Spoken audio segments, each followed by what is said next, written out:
plus fort, soyez plus constant, soyez plus persévérants dans la vocation céleste.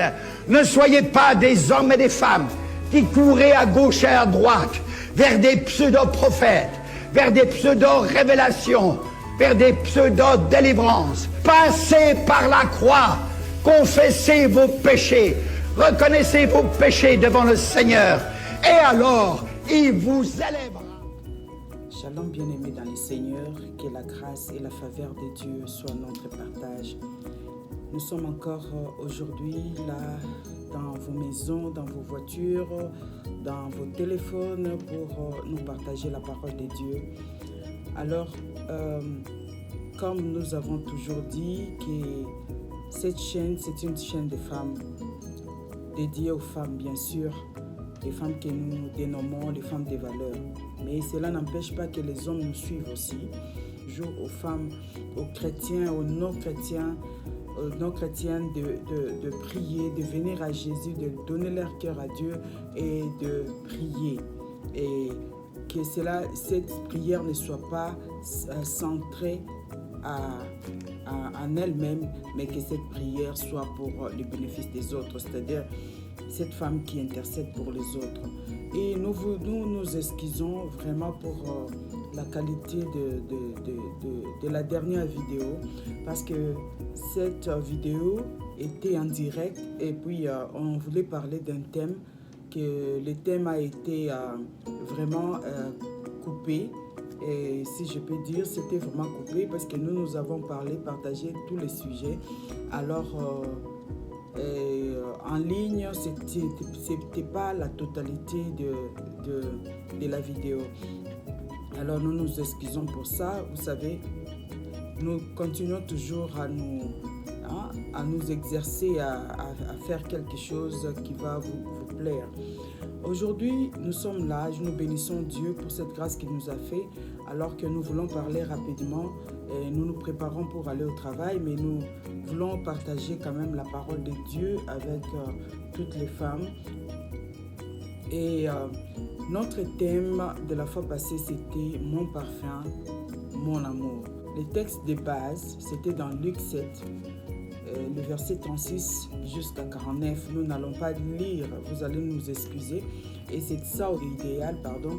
Nous disons toujours, nous encourageons les femmes à lire la parole de Dieu, à la méditer. Lorsque nous parlons, nous vous envoyons dans la Bible, nous vous donnons des passages bibliques afin que vous-même vous puissiez vérifier les Écritures, lire et connaître si ce que nous avons dit, ça se trouve dans la parole de Dieu. Et dans cette histoire de la Bible, on nous parle d'une femme qui est allée voir Jésus-Christ. Et la Bible nous dit que un jour, Jésus-Christ a été invité chez un pharisien et pour aller manger. Alors cette femme, quand elle a entendu parler de Jésus qui devait aller dans la maison du pharisien, la femme s'est précipitée. Et cette femme avait un nom. Son nom était une femme pécheresse. Donc c'était une femme qui péchait. Elle avait son identité. Comme j'ai toujours dit que le monde nous donne toujours, le monde nous colle toujours des noms pour montrer, pour nous décourager, nous rejeter, tout ça. Et cette femme avait entendu parler de Jésus, elle s'est précipitée pour aller. Alors aujourd'hui, je voulais tout d'abord vous parler rapidement de trois points que j'ai relevés dans cette histoire. C'était de saisir l'opportunité que je vous ai parlé dans l'une de mes vidéos et l'hospitalité qu'on doit avoir, nous enfants de Dieu, et l'amour sincère. L'amour sincère qu'on doit avoir envers Jésus-Christ, envers Dieu. Et j'ai parlé la fois passée de l'opportunité. Je commence par l'opportunité que j'ai parlé dans la dernière vidéo, que la dernière vidéo nous a présenté, parce que j'ai parlé en entièreté, mais ça nous a seulement limité à l'opportunité. J'avais dit que cette femme avait saisi l'opportunité d'aller vers Jésus-Christ. Quand elle a entendu parler de Jésus, elle s'est précipitée pour aller. Et comme vous le savez, dans la parole de Dieu, dans le passé, les Juifs hein, ne comptait pas, vraiment ne parlait pas beaucoup plus de femmes. Il ne comptait pas les femmes. Et lorsque vous regardez même dans les évangiles, vous verrez que lorsque on parlait de Jésus, on parlait de la foule, on comptait beaucoup plus les hommes et les enfants. Et donc les enfants et les femmes n'étaient pas vraiment comptés, on comptait beaucoup plus les hommes. Alors cette femme qui était pécheresse, qui était péché, ces noms-là, ces titres-là de pécheresse, ce n'est pas elle-même qui s'est donné. Alors, c'est le monde qui lui avait collé ces titres-là d'une femme pécheresse. Alors, c'était une prostituée que tout le monde connaissait. Et dans les temps, vous savez, alors cette femme-là était reconnue parce que c'est tout le monde qui la connaissait. Peut-être elle se tenait quelque part là, dans un coin ou bien quelque part là où les gens connaissaient d'abord ça et savaient déjà qu'elle se tient là, c'est une femme pécheresse. Et cette femme-là, quand elle a entendu parler de Jésus, elle s'est accourue. Elle s'est précipitée pour aller voir. Et là où elle partait, c'était la maison d'une personne qui les connaissait aussi. Alors, la Bible nous dit, cette femme n'est pas allée main vide. Cette femme s'est procurée du parfum. Elle s'est procurée du parfum pour aller voir le Seigneur. Et cette femme a bravé tous les interdits. Elle s'est dit que aujourd'hui, c'est aujourd'hui. Je dois voir le Seigneur. Je dois entrer. Parce qu'elle s'est sentie coupable. Elle a reconnu que c'est une pécheresse. C'était une occasion pour elle de voir le Seigneur. C'était une occasion pour elle de rencontrer le Seigneur. C'est pourquoi elle s'est précipitée. Quand elle est arrivée, elle a répandu ses parfums aux pieds de Jésus. Bien-aimés, nous devons toujours saisir des opportunités. Il y a d'opportunités, comme j'avais dit dans la vidéo passée, que le Seigneur nous présente. Il y a plusieurs opportunités qui se présentent même dans notre vie. J'avais cité les opportunités de travail, de mariage, de tout, mais quitte à nous d'être prudentes, d'être éveillées. Et lorsque les opportunités se présentent devant nous, nous devons les saisir. Il y a plusieurs personnes qui ont perdu, qui n'ont pas saisi des occasions qui leur ont été présentées dans la vie. Et plus tard, ils ont commencé à regretter parce que quand j'ai entendu la voix de Dieu, parce que vous savez, bien-aimé, Dieu, même lorsque Dieu nous parle, il ne nous parle pas à tout moment. Il peut te dire quelque chose aujourd'hui. Si tu ne saisis pas cette opportunité, peut-être il te le dira plus tard. Et ça sera déjà trop tard pour toi. Alors nous devons toujours être attentifs. Être attentif à la voix de Dieu. Lorsque nous sommes dans notre vie et le Seigneur nous parle, nous devons saisir les opportunités. Quelqu'un qui te présente l'évangile, saisis cette opportunité. Moi, j'ai échappé à ça un jour dans ma vie. Et plus tard, j'ai commencé à regretter pourquoi je n'avais pas reçu le Seigneur plus tôt. Je n'avais pas saisi cette opportunité d'une personne qui est venue de très loin, m'apportant l'évangile. Alors, je n'ai pas saisi cette opportunité parce que pour moi, c'était du blabla et je n'avais pas le temps d'écouter cette personne. Mais plus tard, j'ai regretté. Je me suis dit, mais il fallait que je connaisse ce Seigneur depuis longtemps, lorsqu'on me l'avait présenté. Alors, nous devons saisir cette opportunité. La deuxième chose, c'était l'hospitalité. Nous devons faire. L'hospitalité peut nous apporter beaucoup de choses. Aujourd'hui, d'ailleurs, il y a plusieurs personnes qui évitent. Non, je ne connais pas l'état d'âme de la personne. Je ne connais pas comment peut-être cette personne, si je le recevais, peut-être ça va m'apporter du malheur et qu'on sort. C'est vrai, vous avez raison, parce que nous sommes dans un monde aujourd'hui où les gens ne peuvent plus se faire confiance. Il y a plusieurs personnes aussi qui ont abusé de l'hospitalité. Tu les reçois, tu lui fais du bien, mais en retour, il te fait du mal. Nous devons toujours prier, nous devons toujours nous préparer, nous devons toujours avoir confiance en Dieu, que lorsque nous faisons du bien à quelqu'un, nous devons avoir confiance en Dieu, que le Seigneur peut nous garder, peut nous protéger. Et chaque fois que tu veux faire quelque chose, c'est pourquoi un enfant de Dieu se confie toujours entre les mains de Dieu. Parce que c'est le Seigneur qui nous garde, c'est le Seigneur qui nous protège. Et il peut t'envoyer des personnes qui seront une bénédiction pour toi. nous devons toujours avoir l'opportunité, nous devons toujours exercer l'hospitalité. Là, nous pouvons lire dans Luc 7. Si vous lisez dans Luc 7, au verset 38, vous verrez, dans cette histoire que je viens de vous dire, il y a l'hospitalité. On nous montre l'hospitalité. L'hospitalité d'ailleurs, d'abord, de la personne qui a invité Jésus. Mais cette personne qui a invité Jésus n'avait pas profité de la présence de Dieu. Mais une femme qui est venue d'ailleurs, c'est elle qui a profité de la présence du Seigneur.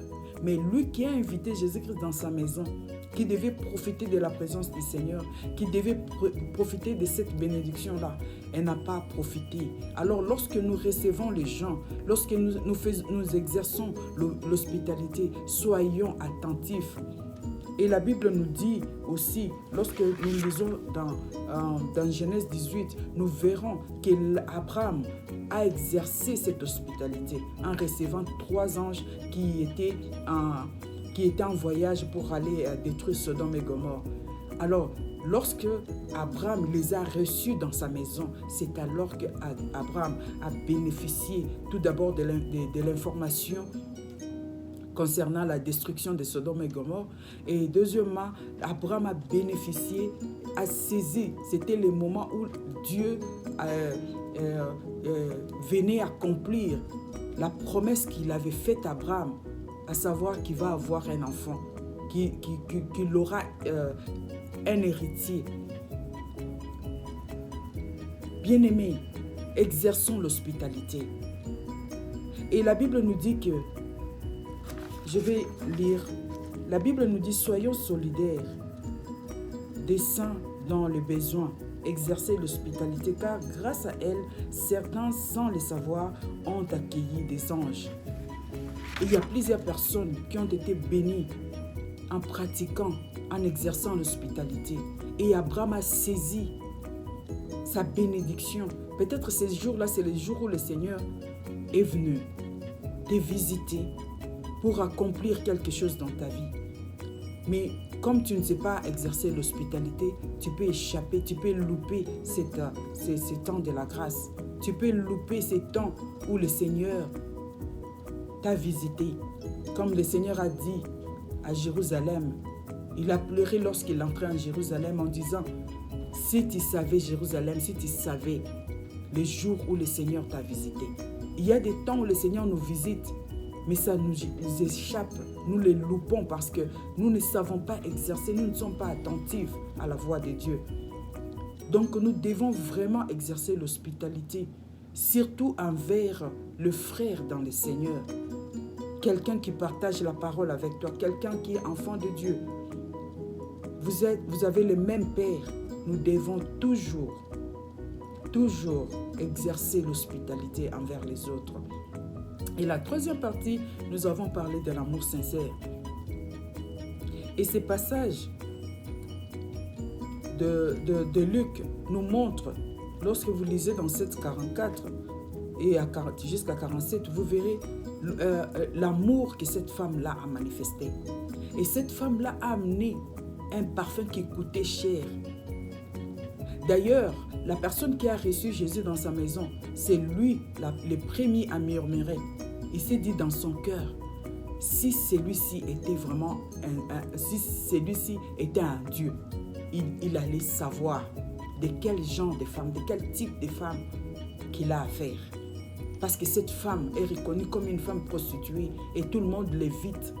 Mais jusqu'au moment où cette femme a eu l'audace d'entrer et il touchait même les pieds de Jésus et Jésus devait la chasser. Mais Jésus l'a laissé les toucher. Bien-aimé, Jésus connaissait cette femme. Et Jésus dit qu'il est venu pour les pécheurs. Il est venu sauver ceux qui étaient perdus. Et cette femme avait besoin d'être sauvée. Cette femme avait besoin d'être reconstruite. Cette femme avait besoin d'être renouvelée. Bien-aimé, la décision de venir à Jésus que nous prenons Cela nous amène la vie. Et cette femme-là a bravé les interdits. Il a dit, aujourd'hui, c'est aujourd'hui, si je n'allais pas, si je ne m'approche pas, peut-être j'aurai plus l'occasion de m'approcher devant le Seigneur. Il n'a pas écouté les hommes qui étaient tout autour d'elle. Il n'a pas, disons, fait attention à tout ce que les gens pouvaient dire. Peut-être les gens murmuraient tout autour d'elle. Mais elle n'a pas tenu compte de ça. Elle s'est focalisée à la personne du Seigneur. Elle a pleuré. Elle a répandu. Et la Bible nous dit que les parfums que cette femme avait amenés coûtaient extrêmement cher. Et plus tard, même parmi les disciples, ils ont dit que cette femme pouvait... Donc, la femme a gaspillé les parfums. Il pouvait donner ses parfums. On allait vendre et donner l'argent aux pauvres. Mais ce n'était pas vrai. Ce n'était pas vrai. Cette femme a montré l'amour. Cette femme a répandu. Les parfums, vous savez, les parfums ont toujours une bonne odeur. Et quelqu'un, quand elle se lave, se prépare, elle met les parfums. Et lorsque la personne passe, vous sentez que ça sent bon. Il y a certaines femmes, il y a certains hommes, lorsqu'elles utilisent les parfums les plus chers, lorsqu'ils passent, vous sentez son odeur. Et tout le monde est émerveillé par cette odeur. Il y a aussi des parfums de mauvaise odeur, bien sûr. Mais cette femme a acheté ces parfums. Et je sais que le parfum qui coûte cher a toujours une bonne odeur. Ces parfums représentaient aussi le cœur de la femme.